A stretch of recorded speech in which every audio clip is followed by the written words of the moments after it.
All right, so I lost 120 pounds at this point, and it's still not enough. It's funny, when I first started my weight loss journey, I thought that there would be a switch that just flipped when I lost 100 pounds, and then I would just instantly have abs and just have the life that I always desired.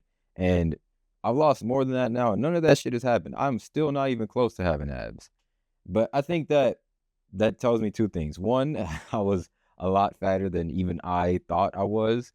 But two, I think a lot of us set these arbitrary goals just based off of what we see from other people, what we see on the internet, and things to aspire to. And I think that there's a lot of value in that. And it gives you something to strive towards, and it gives you hope in a lot of sense, at least it does for me. But we don't realize that when you actually achieve the things that you set out for or get closer to achieving them, there's no magic in it. It's like you don't just hit XYZ milestone and then in perpetuity you're just satisfied with your life. And you constantly have to keep growing and evolving and finding the next thing that's gonna, I guess, challenge you in some way and that you can find fulfillment in. And I think that's the key. And you hear it so often that you need to enjoy the process and love the journey. And I'm trying to figure out that balance and I guess just, yeah, just have fun and take time to be present and be in the moment because that's something that I really struggle with.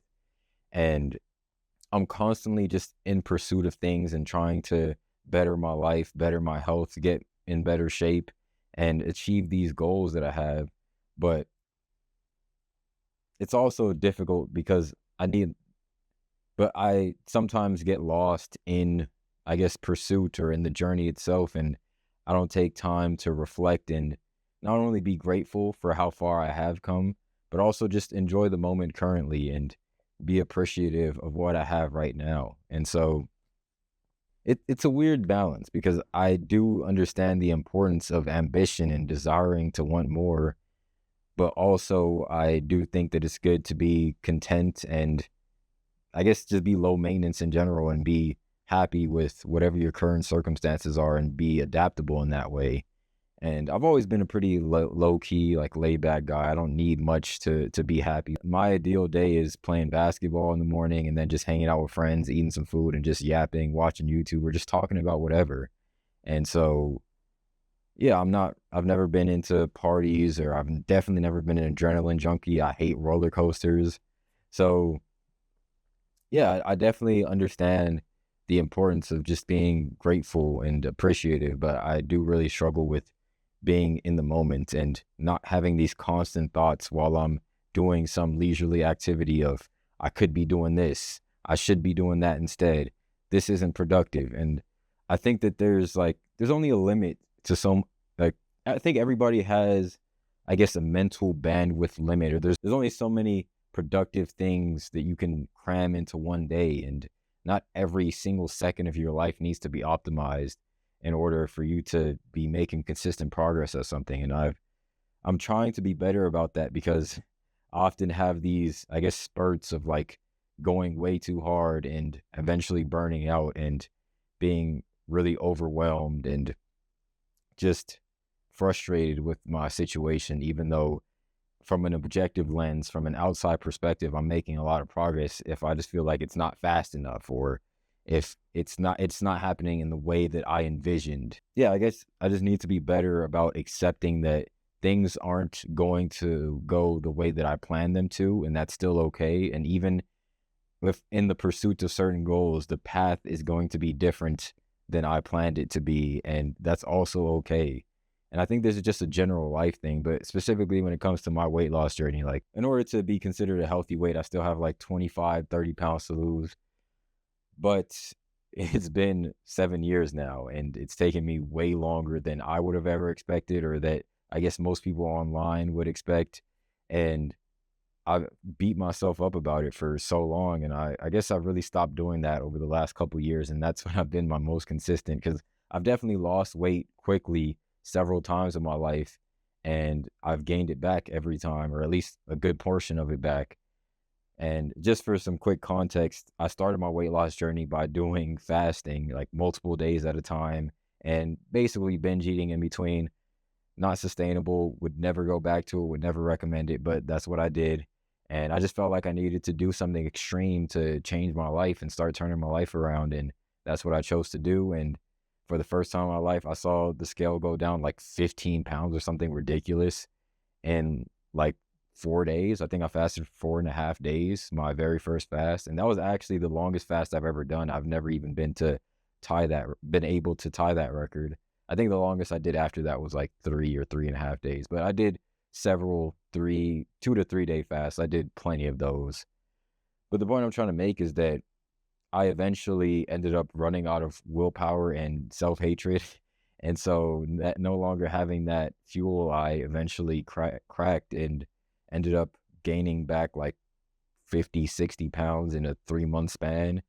And so I kind of had to rebuild from there. And that was like a whole maybe 2 to 3 or yeah, like a 2 to 3 year process of that rapid weight loss in the first year and a half, and then gaining back that weight for the next 3 months or so, and then kind of being stagnant for about a year, then losing some more weight, then gaining back more. And it was just this roller coaster, but I've eventually course corrected and stabilized. And in the last 2 years, I haven't gained back any substantial amount of weight. And I've been a lot slower about losing the weight, but it's been consistent. And I've lost like 50 pounds, I think, in the last 2 years or 2.5 years now. So, yeah, I guess I'm just coming to terms with and accepting the idea that slow and steady actually does win the race a lot of times, especially when it comes to overcoming binge eating and food addiction, and just having that understanding, that context of like my palate and my food, my whatever receptors, my dopamine receptors was so fried that literally any fruit and vegetable was not tasty enough for me. I could have the ripest, juiciest mango or strawberry, and it still wasn't appetizing to me. I've since made a lot of progress with that, and I do eat at least fruit on a very consistent basis and vegetables here and there, but I still need to be better about that. But regardless, just having that understanding and giving myself the grace and understanding the context of where I started from, and not feeling the need to, or yeah, I guess not feeling bad about the fact that I wasn't able to just be David Goggins and say, you know what, well, I'm eating chicken breast, broccoli, potatoes, and I'm running 10 miles a day, and actually being able to stick to that for a prolonged period of time and then eventually keep the weight off. I just couldn't do it. And I always told myself that I would be the exception. Like, yeah, I can do it. Like, I'm better than everybody else who tries to lose weight. And so that's why I ended up doing extreme things. And I got humbled by life, by my own inadequacies, and just realizing that taking my ego out of it is not something to be embarrassed about, or there's no reason to have pride around it. Just as long as I can figure out something that's sustainable and works for me, then that's all that matters at the end of the day. So I say all that to say that it's taken me a long time to learn these lessons and just be patient with myself and acknowledge that I have made crazy amounts of progress up until this point, and that it's okay for things to take longer than I expected. And that also applies to other areas of my life. I thought that when I no longer relied on my parents for money and I was making money on my own, that everything in my life would just be happy-go-lucky and I would be able to do whatever I want basically outside of work hours. And that's just not the case. I mean, there's just so many other responsibilities and bills. They add up, and I don't want to say it's beating my ass, but I definitely don't have the amount of flexibility and freedom that I envisioned before I had joined the workforce. And so obviously I still want to make more money and improve in that aspect and eventually have some more freedom and flexibility with my life. But until that happens, I think it's okay to not feel bad about not being a 19-year-old who makes $1 million every year on YouTube. And things like that typically take time, and there's certain circumstances that allow people to achieve great things really early on. And I guess it's just not meant for everybody, or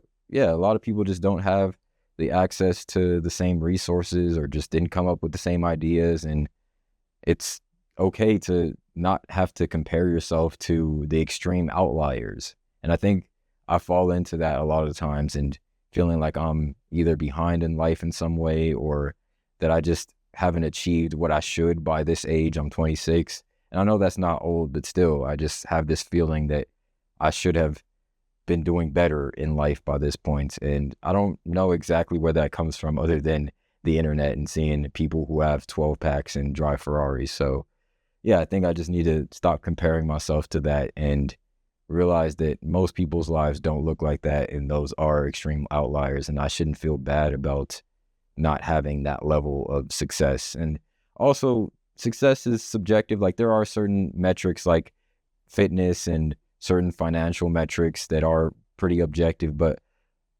even then, like, you don't know how their life is going. You don't know if they enjoy their day to day. You don't know how happy or satisfied they are with their lives. So yeah, you just never know what's going through somebody's mind. So I think we need to stop looking at things from a surface level and comparing ourselves to others. And I know I'm guilty of that, and I do that way too much. So hopefully I encourage somebody to look at things from a different perspective and just understand that most things take time. And even if they aren't going in the trajectory that you envision them going, things can still work out for you in your favor in the end. And as long as you don't give up, even if things didn't go down the exact path that you envisioned, things can still work out in your favor, and you can still accomplish great things. And yeah, I'm close to accomplishing at least my fitness goals in the next year or two, hopefully. So we'll see how that goes. But I mean, that's a lifelong pursuit, and that should always be constantly at least maintained, if not improvement